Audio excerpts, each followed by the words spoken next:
Welcome, gents. Thanks you for having us. Yeah. I'm excited because I'm an engineer, and rarely do I get a chance to talk about that part of my life anymore. So I figured AI was a great way to do it, being that we're at CES. And more importantly than that, even, we're here to talk about two things in AI. There's so much to discuss about it. But in this case, we're going to talk about the tools that help you evaluate investments in sports using AI. And the other is tools that help you leverage those investments in AI. But before we get down the road there, I want to ask both of you, where are you from and where does your fandom lie? Which teams? Well, I think we have the saddest panel fan base. So we have the number 1 pick in the draft and the number 2 pick in the draft. We know how to pick them. So while everybody's getting ready to look at playoffs and seedings, we're studying draft content. So New York Jets, from the Bronx, live in Utah. And I am a Bay Area born product. And so you either rooted for San Francisco or you rooted for Oakland. I rooted for Oakland, and so I'm stuck with the Raiders and the A's, okay? And now I guess I am a secondary citizen of Las Vegas. Okay, I see that. I'm from the Detroit area, and so I'm a Lions fan. And it's so rare to be on a panel where a Lions fan has the best team of the group. And I just want to say that because I've never said it before, and I may not be able to say it again. All right, so now that that's established, how did you all become fans of your teams? I think there's a viral clip that you've seen of Jets fans that says they're born into it. They'll never leave. And that's my choice. So we had season tickets starting as a kid, and that was my sentence. Yeah, I mean, I think for me, it was about not just fandom, but also identity. There was something about, like, if you went with the Niners, there was a certain identity that was associated with that. If you went with the Raiders, there was a different identity. And so, just where I grew up, I connected more with that team, and I've been Raider Nation ever since. I get it. I live in the Bay now, and there's a distinct difference between the Oakland crowd and the Niner crowd. One is a bit shinier. We'll just leave it like that. So, Jason, let's get into it a little bit. You've been at Adobe for 18 years in a variety of roles. In fact, we at 72andSunny have had the chance to be your creative agency partner for over 10 years, and we're very proud of that. We've now expanded that from just a North American relationship to a global one. Super excited about that. But so much of our work has been about bringing creativity to consumers and giving them tools to do that through your options. Most folks think of Adobe as a creative software company, Photoshop and such. But yet, Adobe has a tremendous sports portfolio. Tell me why. Why would a creative agency, a creative company rather, invest so heavily in sports, both on the sponsorship side as well as on the enterprise partnership side?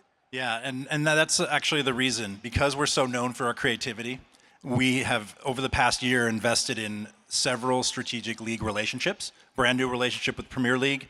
We re-upped in a significant way with the NFL, Real Madrid, MLB. And for us, it's about associating our full brand. So we have creativity, we have marketing, we have AI. The NFL, these leagues are growing tremendously. Real Madrid has 600 million social followers. The NFL, just 200 million fans just in the US. They're expanding. They were in Ireland. They were in Madrid this year. They're going to be in Australia next year. So from an Adobe standpoint, we wanted to leverage our brand and tap into this global audience to make ourselves known for our portfolio products. So it's a tremendous opportunity. Then at the same time, these leagues are powering their fan experience using our Adobe technology. And so it's a fun journey. And we'll talk a little bit more about how AI is helping do that. Yeah, and that's distinct and separate from some of your sponsorship deals with the Warriors and the Valkyries and Chase Center, for example, which is a separate conversation altogether.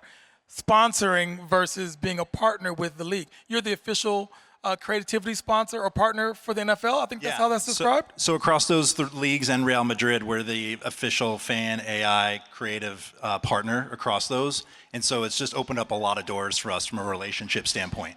I love that. I mean, because fans are what we're all here for, right? We're all fans of something or someone. And so let's talk about fandom for just a moment. Sure.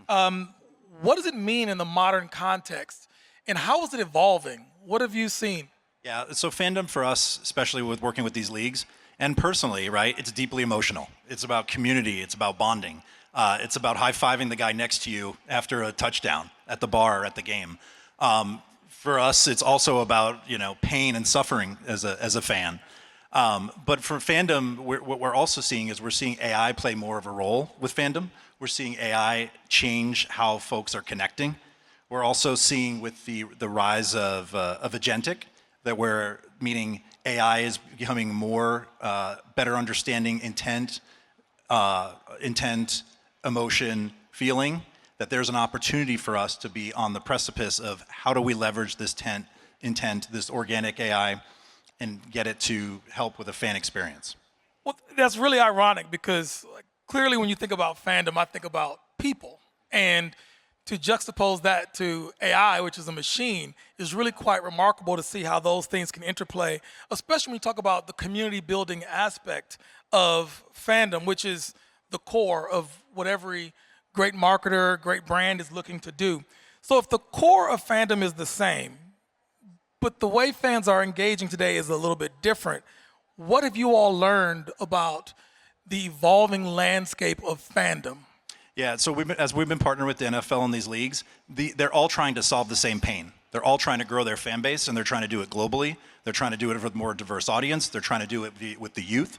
And to do it and grow at these numbers, they have to speak in a relevant and authentic tone to all sorts of different languages, countries, fans. And then to your point you made before, fandom just isn't about teams anymore. It's evolving into players, right? The helmets off initiative, the turnover chain, all the uniqueness that's coming to life from our athletes, people are connecting with that. So we at Adobe have been working with the leagues to figure out, you have an unprecedented amount of growth. How do we help you provide the right message, the right content at the right time to deepen loyalty and deepen fan engagement? Yeah, and I would say that ultimately fandom is the definition of passion and the definition of engagement. And as a leader of really big brands like Bath & Body Works and Target and Wingstop, we wanted to tap into that emotion and follow that engagement through association to conversion for our brands. And we needed to figure out where we could credibly play and connect our brand to that sort of thought process without it feeling like we invited ourselves in without permission. And we needed to figure out the right level of investment that needed to be put against sort of tapping into that passion. And so I think what the Adobe team has done, and I've been an Adobe customer for many, many years, they've done so well, is be able to capture the essence and the analytics that help to drive better decisions and allow for brands to capture that passion. Yeah, and if you think about how big the NFL is and their reach, think about how they have to communicate at a global scale. You're talking hundreds of thousands of assets just on a single campaign, right? That have different languages, different culture, different creative identity. How do you scale and how do you have that relevance and talk that way? And you need technology to help you do that. What's ironic about this to me, when you think of a fan, I went to Michigan, so go blue.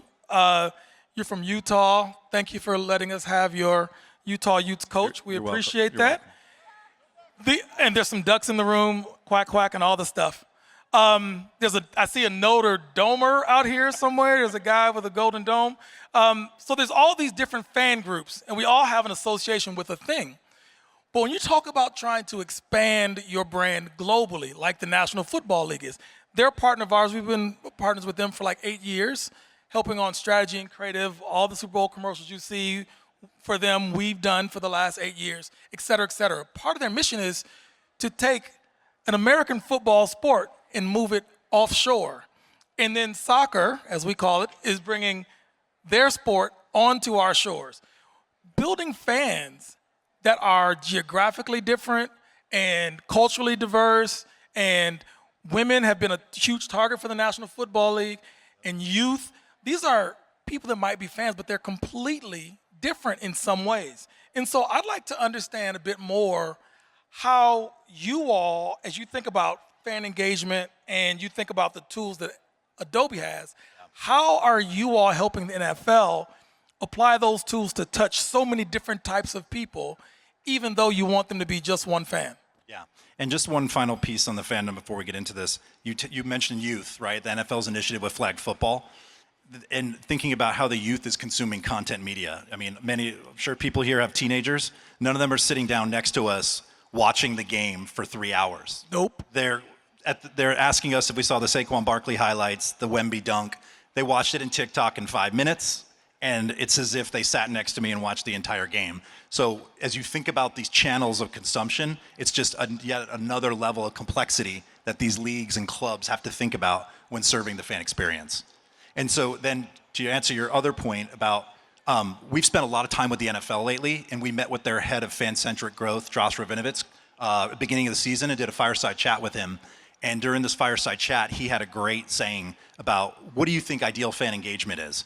And he said, all the same things, personalized, relevant, all of it, but he actually called his strategy a segment of one, right? Just because you're a fan of the Jets doesn't mean you're on the same journey, right? That's right. I was Jets season ticket holder since 1984, is different from someone that went to the Jets-Broncos game in London and is now consuming content in a beginner journey, right? So as you think about those journeys and how different they are, that's one of the first things to think about. And then Josh, as we thought about like the segment of one, it's like, what are the steps that you need to implement this segment of one? And there's 3 key areas: iterate, activate, optimize. And those may sound really simple to put together a transaction that's highly personal, but it takes first step, ideate, highly scalable content that's extremely personalized by team, personalized by fan, personalized by athlete, personalized by region and language. And then you got to build that on a foundation and a unified profile, which tells you who they are, what they're looking at, how they engage. And then you have to then push that out and optimize it in an orchestrated way. And we did that most recently with the NFL during the schedule release. So the NFL schedule release historically had been more of a general campaign announcing excitement.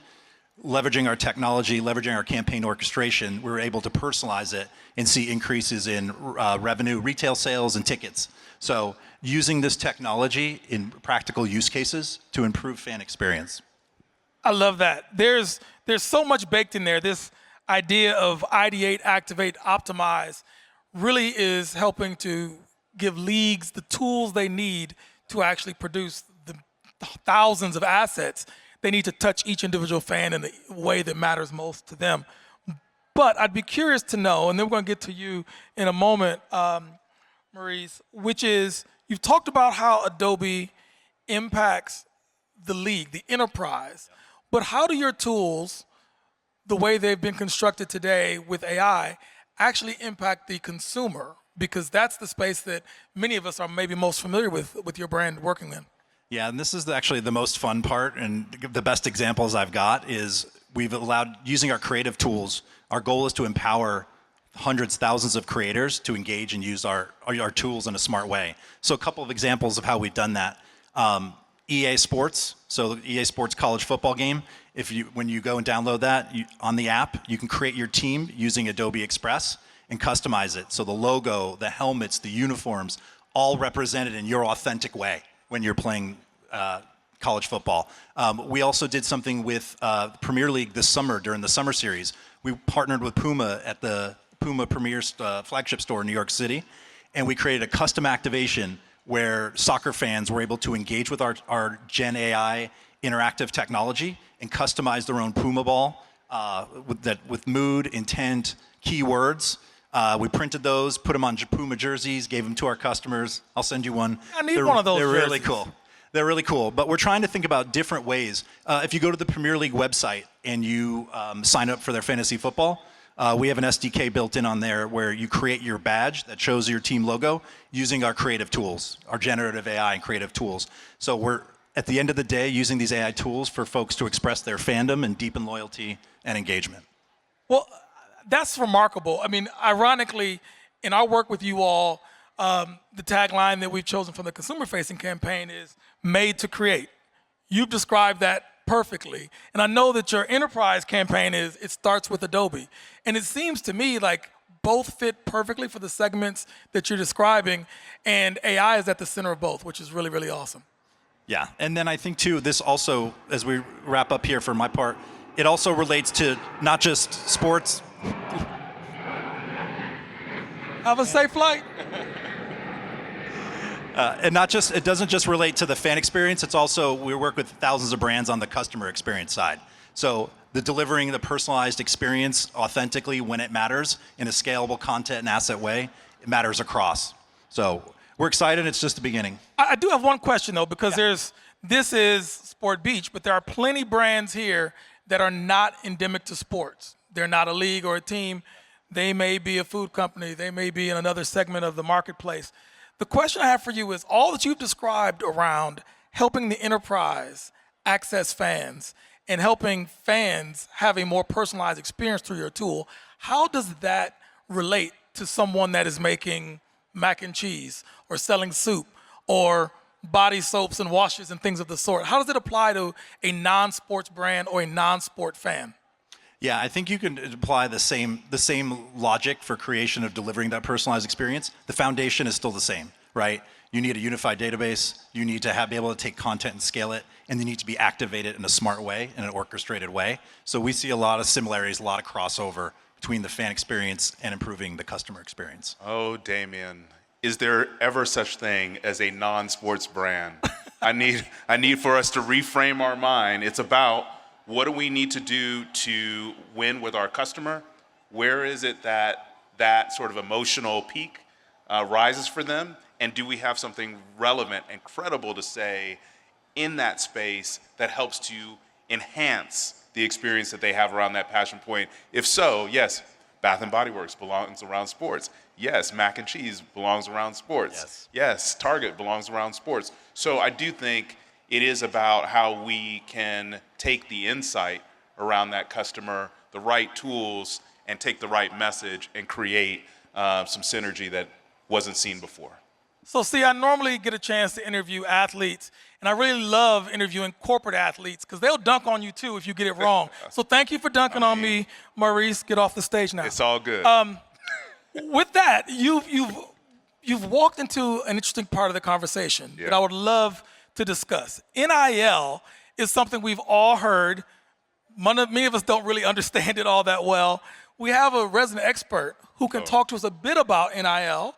And then I want to understand what ArcScore does as it relates to that particular new phenomenon in sport. Yeah, resident expert is a dangerous phrase, but what I think we're all in the Wild West with NIL. But at 30,000 feet in 2001, 2021, the legislation was passed that allowed for athletes to be able to monetize their name, image, and likeness.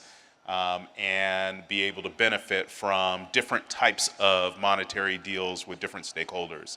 In 2021, about $900 million worth of deal flow happened around NIL.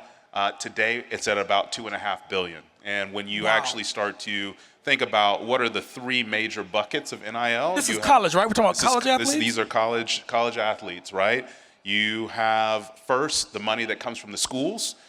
So you think about that as revenue share. This is up to $20.5 million that an institution can invest in recruitment and retention of college athletes. Then you have money that comes from the collectives. These are third-party boosters that aggregate resources and are able to pay athletes directly for appearances and community engagements, et cetera. And then you have a third bucket, which is sort of commercial NIL, which is money that comes from brands. So in total, that's $2.5 billion. What I would say is that sounds like a lot, but the reality is if you actually look at it, NIL hasn't even reached half of the potential that it possibly could have today. And it's because there are three big structural issues that are holding back more deal flow. Number one, college athletes don't really know what they're worth. Actually, we talk about these big deals that happen with college quarterbacks, multi-million-dollar deals, but the median NIL deal for a college athlete is $500 a year, $500 Is that a deal? That's, well, Sounds like a discount. I mean, you can get something to eat, I guess, but that's not necessarily getting rich, right? And so less than 1% of those athletes actually make over $100,000 a year. So it is really this concentration of wealth around a select few, and the 95% of those 500,000 college athletes have no idea what they're really worth. It's completely arbitrary. So you got that issue. Then you got another issue around the economics of college sports, right? 90% of Division I programs are actually operating at a deficit today. 90%. And in total, their deficit equates to $6 billion of economic loss for the schools. Now, let's just be clear. Academic institutions were never meant to be profit-driving enterprises. However, when you add on NIL, which has now increased costs by 20% year over year, it's putting the colleges and universities in a really tough place where they're having to make very, very bad decisions like cutting sports or cutting personnel. And then the last issue, and then we can move on, is brands are not participating at the level that we would expect them to. So there's a lot of investment in sports. There's a lot of investment in creators and influencers, but only 1% of brands that invest in the creator space today actually participate in NIL.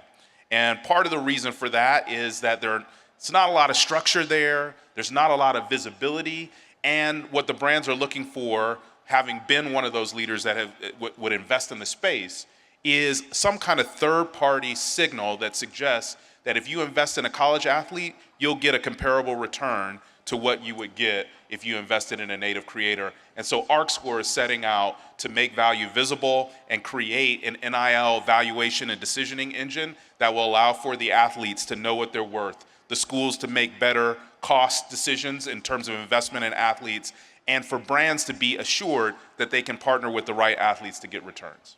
Wow, so ArcScore is walking into this wild, wild west NIL experience. With AI. With AI, and providing some clarity around the value in each one of these camps. It's not just the college athlete, the student athlete, but there's also value in ArcScore for the school. Yes. And for the brand. Yes. Talk to me a bit more about how this works for a brand. If I'm, a brand leader sitting in the room here, and I've already invested in the Warriors, and I already have, pick your favorite person, Steph Curry, LeBron James is my professional ambassador.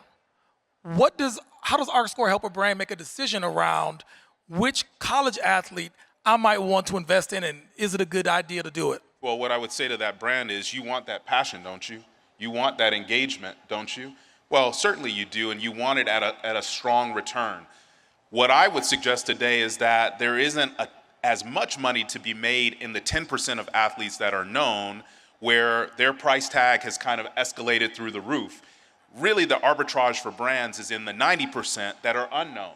And so if we can provide visibility around who those athletes are and what value they actually, fair market value they could bring to a brand, either in a local market or as the conferences become more national in nature, playing more of a national role, they could wind up actually finding that diamond in the rough that's actually going to rise and become an everyday household name. And for not as much as they would pay when they get to the top, they can get tremendous return. And so we're trying to help them make the right investment decisions that, again, would be perhaps in some cases actually better investment than going on TikTok and finding a native creator.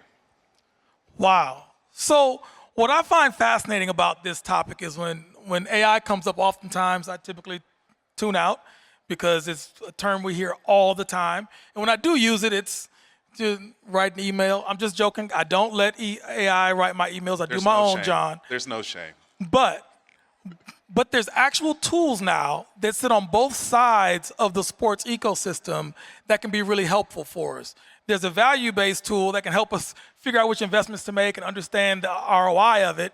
And then once you've made that investment, be it at an NIL level or on a league or partnership or team level, you can then utilize all these amazing AI tools that you've generated to allow it to be personalized enough to touch a fan or a potential fan at their personal level in a way that wasn't possible before. And so it proves to me that maybe this AI thing is not all bad after all. Well, and I mean, I think it is, how do you take disparate points of information, bring them together to create an insight that builds a strategy, and a strategy that leads to action? That is what, in this particular case, the machine learning is helping us to do. And for ArcScore in particular, we believe that we're going to create the most definitive data lake in the history of NIL that's going to bring together expected points of input like box scores or like what your social following is, but also unexpected points of input like what did that college pay for that athlete, that rev share? What did they give them in terms of scholarships? How many brand deals have they done? And when you put all of that together through our proprietary algorithm, we're going to be able to predict value at a new level that hasn't been seen before. Well, with all the tools you all have in your collective reservoir as we close, I'm very curious to know if either of you can predict, like, whether the Jets are going to be any good anytime soon, or You don't need if the AI Raiders will for be that. good anytime soon. Give me, what say you? You don't need AI. I've got 15 or 50 years worth of data that says they're going to be terrible. Well, with the number 1 pick, the Raiders select Mendoza, so that's going to happen. Whether that makes us better or not, we're going to have to see. But no, I think our prospects are looking better. Your prospects are looking better. I just got a tweet a minute ago that said Tom Brady's going to play quarterback for you all next year. Seeing may that need Phillip him. Rivers did earlier, that is a real possibility. And maybe you guys can get Vinny Testaverde to come back and How dare you. let's How do dare it. you. Or Mark Sanchez, either one. Butt fumble. Who didn't love a butt fumble? I did. I thought it was great. Awesome. Well, ladies and gentlemen, thank you so much for your time. Gentlemen, thanks for you. educating us on AI and how these tools are reshaping Thank you. sports. Appreciate you all. Thank you.